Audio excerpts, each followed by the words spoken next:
Saudações, eu sou o Android. Nesse vídeo eu vou fazer os youtubers polêmicos. Lembrando que a playlist vai estar na descrição. Chega de enrolação e vamos lá. Fran só para meninas. Eu já mencionei aquela polêmica lá da Bel, que ela estava inserida em vídeos degradantes, humilhantes e exploratórios, e que abriu aquela hashtag do Salve a Bel. E como bem sabem, a Bel acabou crescendo e não podia mais participar desses vídeos, então ela decidiu utilizar sua filha mais nova, a Nina, e repetiu o mesmo processo. Vídeos degradantes, com piadinhas que chegavam a tortura, violência infantil, como por exemplo, fazer ela experimentar óleo de peixe e alguns remédios estomacais, que inclusive podem ceifar a vida do usuário se você tomar inapropriadamente. Ou gravando a Nina fazendo um exame de sangue, claramente está apavorada e as lágrimas, só que o vídeo que chocou todos foi um vídeo que a Nina acabava batendo na boca e ela estava chorando de dor enquanto sua boca sangrava. E a Fran achou de muito bom tom gravar toda a cena enquanto levava ela para o hospital. E canais como Serginho Fallout e o Caio na Voz acabaram denunciando os abusos, falando que ela estava replicando tudo o que ela fez com a Bel, só que agora com a Nina. E a Fran, ao invés de tentar rebater, dizendo, não, isso não é verdade, não, ela preferiu atacar espantalhos, dizer falácias e até mesmo ameaçar de processo, assim como usou suas redes sociais para falar, você que é mãe, que tem uma filha, derruba esse canal imediatamente que está denegrindo a nossa imagem. Só que isso acabou não passando de ameaças vazias, tanto que nem o Serginho nem o Caio receberam notificações judiciais. Jean, contador de histórias, um youtuber bem controverso, porque ele é considerado hipócrita e vende sua opinião e defende coisa por pouco, ele dá strike falso, acusa as pessoas de coisas que elas não fizeram. Porém, o caso mais conhecido foi do Marcelo Dutra, que era amigo dele, fez de tudo para que ele crescesse no YouTube, e mesmo assim, o Jean acabou dando uma rasteira no mesmo. Tragicômico e suavemente comentado. Tudo começa quando o Wagner, do canal Tragicômico, acabou fazendo um vídeo que tratava sobre os falsos LGBTs, em que os jovens estavam tratando o tópico como apenas uma modinha, e isso poderia acarretar em vários problemas, desde pessoais até mesmo ofendendo a própria causa, só que ele usou a palavra epidemia, e a Yasmin, do Suavemente Comentado, considerou que ele estava sendo homofóbico, tratando o fato de ser LGBT como doença, e os fãs dela acabaram atacando o vídeo do Wagner, com denúncias em massa, o que fez com que ele recebesse um strike e tivesse sua renda parada por uma semana. Eles chegaram a trocar farpas, o Wagner tentava explicar mesmo estando de cabeça quente, a Yasmin tentava distorcer ou entendia tudo errado, os dois começaram a tretar cada vez mais, até que escalou um ponto, até que o Wagner chamou ela de maluca ou algo assim do gênero, atacando diretamente a integridade dela, e aí ela acabou descobrindo uma história que no passado o Wagner namorou uma menina com depressão severa por 5 anos, e a Yasmin alegou que ele traía, maltratava ela, e por conta disso essa menina tirou a própria vida, e isso foi um golpe pesado para o Wagner, porque isso é um trauma da vida dele. Aí ele explica que ele nunca traiu, nunca maltratou ela, na realidade ele até se culpa por não ter feito mais por ela, e chega até a chorar durante o vídeo, alegando que a Yasmin passou dos limites, e que diferente do que ela pensa, ele leva assim a sério saúde mental, e os dois decidiram parar de atacar um ao outro, porque já viram que foram longe demais. Felipe Castanhar, ele já se envolveu em poucas e boas, como por exemplo, ele ter quase perdido o canal quando ele fez aquele Nostalgia Simpsons tomando um strike da Fox, mas por muito pouco o canal Nostalgia não foi pro espaço.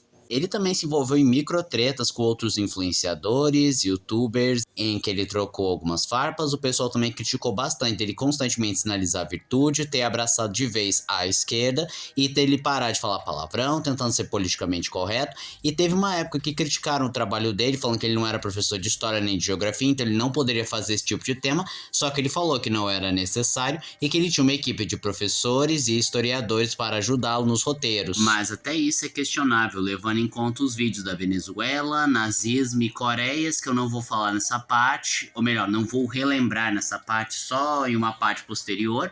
E continuando, ele também acabou sendo cancelado e irritou os marxistas e pessoas com viés mais de esquerda por apontar os problemas da Rússia e a relação complicada com a Ucrânia. Jazz Ghost, há um tempo atrás ele sofreu um exposed falso, inclusive acusando ele de ser pedo, só que parece que não deu em nada, ele conseguiu provar que isso era uma calúnia. E também teve o caso da fanbase do próprio Jazz Ghost sendo tóxica, como por exemplo, atacando um cara chamado K-Plastic, que apenas disse que os vídeos do Just Ghost não conversavam com ele, mas ele não achava necessariamente ruim, mas os fanboys do Just Ghost atacaram ele e falaram coisas horríveis.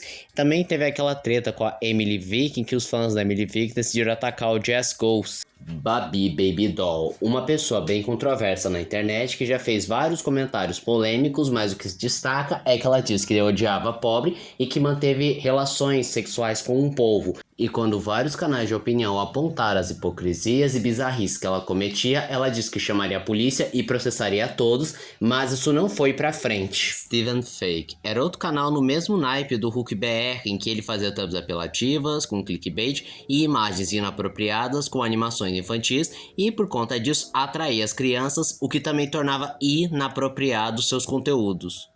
Authentic Games. Nos últimos anos, o Authentic se assumiu pró-Bolsonaro, dizendo que votou no político, que ele era de direita, católico, seguia a Bíblia, e por conta disso ele foi chamado de fascista, reacionário, homofóbico, transfóbico, principalmente pelo seu ex-amigo Mike do Tasercraft, que acabou se assumindo homossexual, e aí acabou acusando o Authentic de ser um traidor e que queria fingir que nunca foram amigos e nunca jogaram.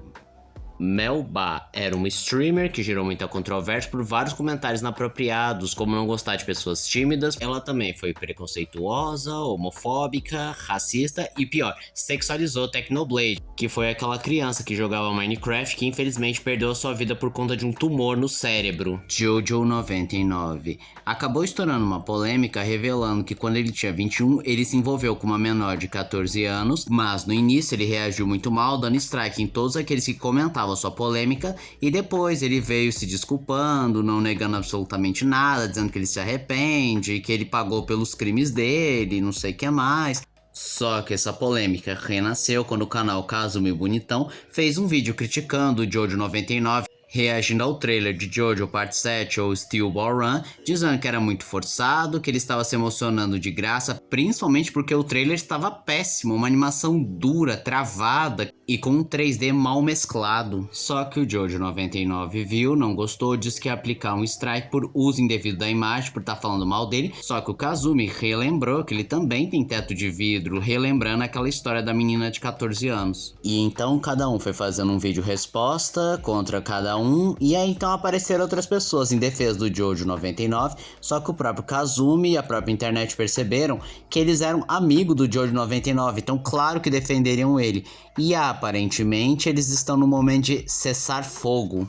Link era um youtuber de opinião muito conhecido por thumbnails apelativas e por omitir e mentir fatos apenas para se promover. Vamos dizer assim, será o fim do Felipe Castanhari? E aí colocava ele com a faca na mão, ou a Bela Delfim me pediu em namoro. Só que o caso mais peculiar foi quando ele falou do Games Edu, falando várias mentiras e omitindo alguns fatos, o que fez com que muita gente acabasse se irritando com ele, principalmente os fãs do Games Edu. E o próprio Games Edu havia comentado em um dos vídeos dele, esclarecendo tudo, mas o link acabou apagando. Vários youtubers de opinião acabaram puxando a orelha dele, apontando onde ele estava errado. Ele falou, desculpa, eu vou tentar mudar, mas permanecia no erro. Canal Clone, além daquela polêmica dele ter fingido um suicídio para assustar a namorada dele, teve um vídeo que ele disse que conseguia falar com espíritos e conseguiu manter contato com o fantasma do MC Kevin, o que muita gente considerou inapropriado e um tanto desrespeitoso. Rogério Betim, ele ficou conhecido por desmantelar vários golpes e ajudar as pessoas a não cair em golpes de internet, salvando a vida de muita gente, mas por conta disso ele chamou a atenção de várias pessoas perigosas que não gostaram das atitudes e ameaçaram ele de morte. Ele chegou a fazer um BO na polícia e ele também passou a ser protegido por outras pessoas grandes que queriam que ele continuasse desmantelando os golpes. Canais de Chaves ao vivo. Com certeza você já viu falando, episódio de Chaves ao vivo, mas aí quando você clicava, era uma campanha beneficente, só que também era um golpe para arrancar dinheiro das pessoas. Ronaldo Magnata é aquele típico youtuber responsável por várias thumbnails apelativas e mentirosas, além de clickbait, como por exemplo, não aguentou Ana Maria Braga e tá na thumb colocando Ana Maria Braga, o lacinho preto, mas e quando você clicava era uma notícia tipo, Ana Maria Braga adotou um cachorro e quem morreu foi um apresentador que a maioria das pessoas não conhece e talvez não se importe. Outro momento que deu o que falar foi quando ele disse que apenas tinha 3 meses. E aí o pessoal pensou que ele morreria em 3 meses, só que na realidade ele revelou que esses 3 meses era o período de tempo que ele poderia ficar nos Estados Unidos. Alex Oliveira, ele é um daqueles influencers que fala como é a diferença de preços lá nos Estados Unidos pro Brasil. Aí ele é daquelas pessoas que falam, com 5 dólares eu comprei carne, um McLanche feliz, eu comprei um carro e uma casa, agora se eu pegasse esse dinheiro eu não conseguiria comprar nem 1 quilo de carne. Mas como a maioria desses influenciadores, ele omite alguns detalhes, como por exemplo, de fato você consegue comprar uma casa com pouco dinheiro, mas ele não menciona, por exemplo, a burocracia, impostos, documentação, você tem que estar com visto regularizado, tem que provar ser um cidadão americano regularizado, outras coisas mais, aí sim você tem a casa. E esse foi o vídeo de hoje. Se você gostou do vídeo, se inscreve no canal, compartilha o vídeo, comente, dê o seu like também. Não esqueçam de ativar as notificações, encher de like caso gostem dos meus vídeos. E se aparecer a opção hypar pra você, hype o vídeo, se ajuda bastante. Se puder, vire membro, ajude o canal. Então eu sou o André, digo tchau!